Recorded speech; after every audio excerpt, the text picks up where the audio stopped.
Hi and benvenidos. Thanks for coming to After School with Dr. Crystal. I'm Dr. Crystal and I'm a 15-year veteran of public education. I started this channel because I wanted to create a community that I felt like I needed when I started my career. I think it's really important to have a safe space to talk about all things about academic careers, the transformation that's going on right now in higher education, especially public higher education, not just in the state that I live in, but in multiple states.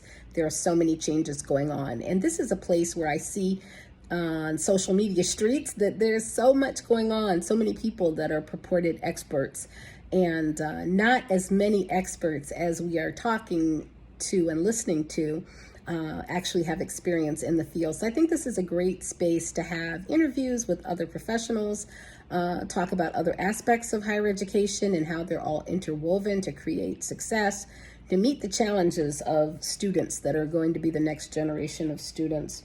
In the last few years, I decided to throw my hat into the ring of being a content creator because I do believe that, some of the stories that myself and others are telling, that if we were to leave our siloed disciplinary perspectives, there would be a lot of people who would be interested in helping us come up with better solutions for so much of what's going on.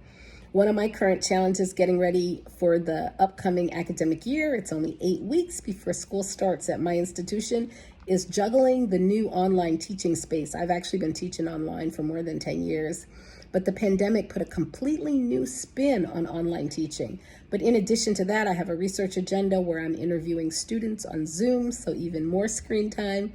So I just feel like there are a lot of things that are going on now that are a little bit different than they were when I started.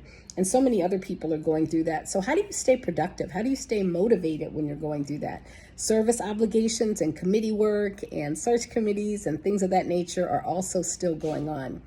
Lastly, the thing that I'm preparing for that is interesting to me is how do I pursue my passion of having a social impact? I want to do research that changes the world. I want to do teaching that transforms students' lives.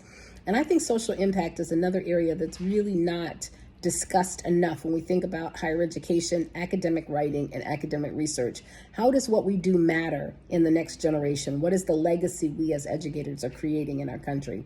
So that's just a little snippet of what I think I'll be talking about at least the next couple of videos. And if this is something you're interested in, I would love to hear your comments. I would love for you to like and subscribe.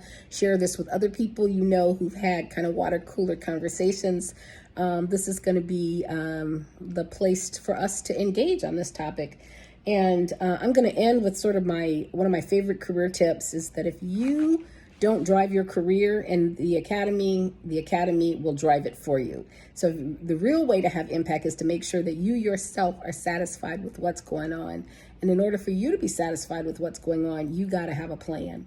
And so that's an example of something that I wish I knew 15 years ago or 10 years ago. But now that I have a plan, I think it makes everything that I do more in service to the function and the goals that I have for my career. So thank you so much for watching, and I really appreciate you. Bye-bye.